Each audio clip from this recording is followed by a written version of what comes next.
Good morning everyone, সবাই কেমন আছো? আশা করি ভালো আছো। এখন আমি রেডি হয়ে গেছি ঘুরতে যাব বলে, মানে আমরা সবাই। আর এই দেখছো বাইরের ওয়েদার পুরো মেঘলা আর পুরো শিশির পড়ছে। এই দেখো চারিদিকটা পুরো মেঘলা হয়ে রয়েছে, কোনো রোদ নেই।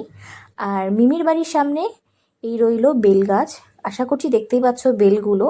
এগুলো কিন্তু বেল যেগুলো শিবের মাথায় দেওয়া হয়। গাছটা দেখেছো কতটা বড়, আর একদম ছাদের সামনে, যেহেতু হাত দিয়েই পারা যাবে। আর এখানে মা, বাবা, বড় মিমি, বড় মেসো, আমরা সবাই রেডি হয়ে গেছি বেরাবো বলে। আর এইটি হলো বড় মিমিদের শীতলা মায়ের মন্দির। দূর দিয়েই দেখালাম, কারণ খাওয়া দাওয়া জামা কাপড়তে যাওয়া যায় না পরিষ্কার ছাড়া। এই হলো শীতলা মা। মর্নিং এভরিওয়ান, এখন আমরা রেডি হয়ে গেছি। আগেও দেখতে পেয়েছি যে রেডি হয়ে গেছিলাম সবাই মিলে, আর এখন চলে এসেছি নিচে। আর এই যে সৌরভ রেডি। হ্যালো এভরিওয়ান, কেমন আছো সবাই? আর এখানকার ওয়েদার মানে too good weather. Too good বলবো না, আর টু গুডের থেকে যদি কিছু বেটার হয় তো সেটা।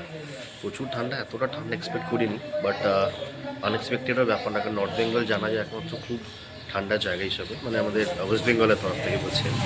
আর আমরা এখন কোথায় যাচ্ছি সেটা বলবো না, গাড়ি চলে আসুক, গাড়িতে উঠি, দেন পৌঁছে তোমাদের বলবো যে কোথায় এসেছি। আর লোকেশনে গিয়ে অবশ্যই তোমরা জানতে পারবে আমরা আমার কোথায় গাড়ি গেছি। চলে এসেছে গাড়ি। এই যে আর এতক্ষণে শিয়াংশু এসে গেছে, তো এই মা মা ট্রানজিটের মা গাড়ি আমি চলে না এসেছে। পড়ে গেছি, হাত থেকে পড়ে গেছি। হাই করো। হাই।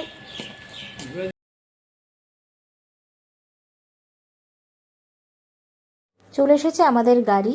আর এখন দাদা সব যা যা নিয়ে যাব সেগুলো ভালো করে গুছিয়ে দিচ্ছে, কারণ দাদা যাচ্ছে না, যাচ্ছি শুধু আমরা। মানে আমরা বলতে আমরা 5 জন প্লাস বড় মিমি, বড় মেসো। আর যাই হোক, ড্রাইভার দাদাকে ভালো করে বুঝিয়ে দিচ্ছে কোথায় কোথায় কিভাবে নিয়ে যাবে, কারণ আমরা একদমই নতুন এখানে, আর আমরা কখনোই আমি ওই জায়গায় যাইনি। আশা করি তো সৌরভ গেছে, সেটা আমার মনে নেই। আর এই যে একে একে আমরা এবার গাড়িতে উঠে যাব, কারণ লেট হয়ে যাচ্ছে। অলরেডি একবার গাড়ি এসে ফেরত চলে গেছে। আর কারণটা হচ্ছে আমাদের একটু লেট হয়ে গেছিলো। আর বুঝতেই পারছো, অনেক বছর পর আসা, গল্প করা। তো রাতে আমাদের শুতে ভীষণ লেট হয়ে যাচ্ছিল, যার জন্য আমাদের ঘুম থেকে উঠতেও দেরি হয়েছে।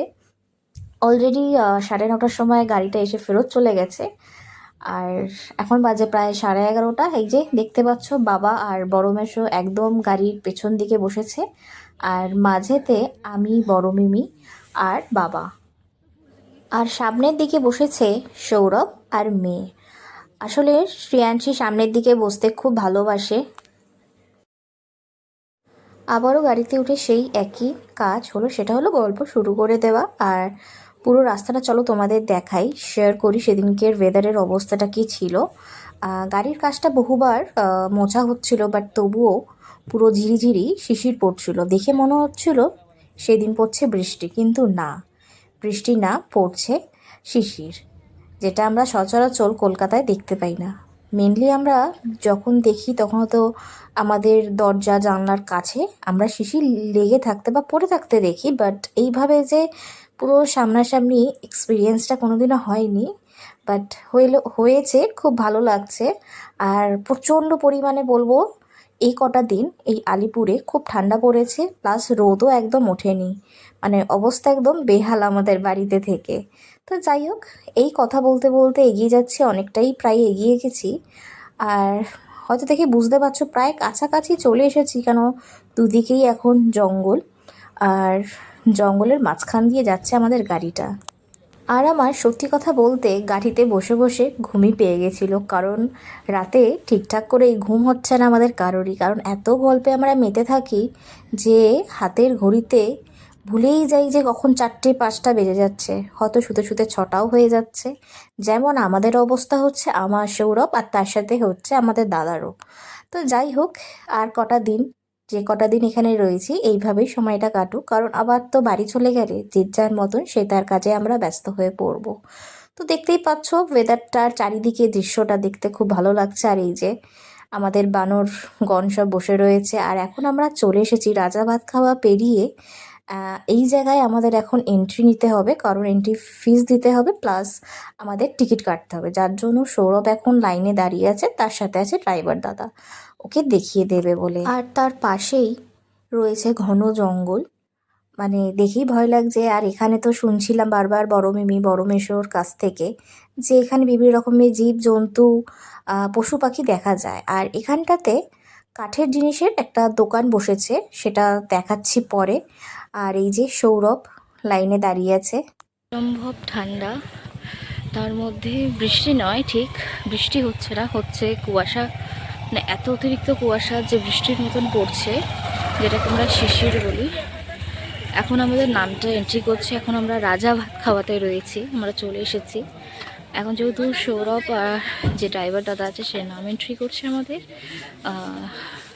ওখানে ভেতরে যাবো বলে জঙ্গলের। আর শ্রিয়াংশীর যে গাড়িতে, কেন ও বাচ্চা মানুষ। আর মা ওখানে দোকানে গিয়ে জিজ্ঞাসা করছেন, একটা কাঠের দোকানে আছে জিনিস, ব্যাগ ট্যাগ, সেগুলো করে দেখাই।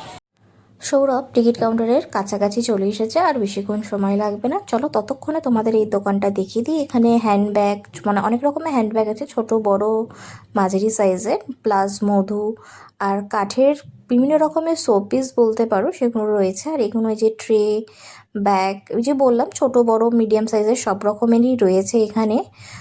মা সেগুলোই দেখছিল, এখান দিয়ে একটা ব্যাগ নিয়েওছে। তো যাই হোক, আমাকেও বলছিল, বাট শুধু এইসব ব্যাগ আমি খুব একটা ইউজ করি না, কারণ আমার সাথে যেহেতু শ্রিয়াংশী থাকে, আমার একটু বড় ব্যাগের প্রয়োজন হয়। চারিদিকের দৃশ্যটা এতই সুন্দর ছিল, আমরা কটা এখানে স্টিল ফটো তুলে নিয়েছিলাম। আর এবার আমরা আবারও জঙ্গলের পথ ধরে যাব মিউজিয়াম। আমাদের নেক্সট জায়গা হলো মিউজিয়াম। তো তোমরা ভিডিওটা দেখতে থাকো, আর আমাদের চ্যানেলটাকে সাবস্ক্রাইব করতে ভুলো না, আর অবশ্যই লাইক কমেন্ট শেয়ার করো। আর তোমাদের ভিডিওটা কেমন লাগছে আমাদের আলিপুরদুয়ারের, অবশ্যই আমাদের জানিও। এই যে আমরা আস্তে আস্তে চলে এসেছি, বাট আমরা নেক্সট পার্টটাতে দেব যে আমরা মিউজিয়ামটা কেমন ঘুরলাম। তো সো টাটা, গুড নাইট, সবাই ভালো থাকবে, সুস্থ থাকবে।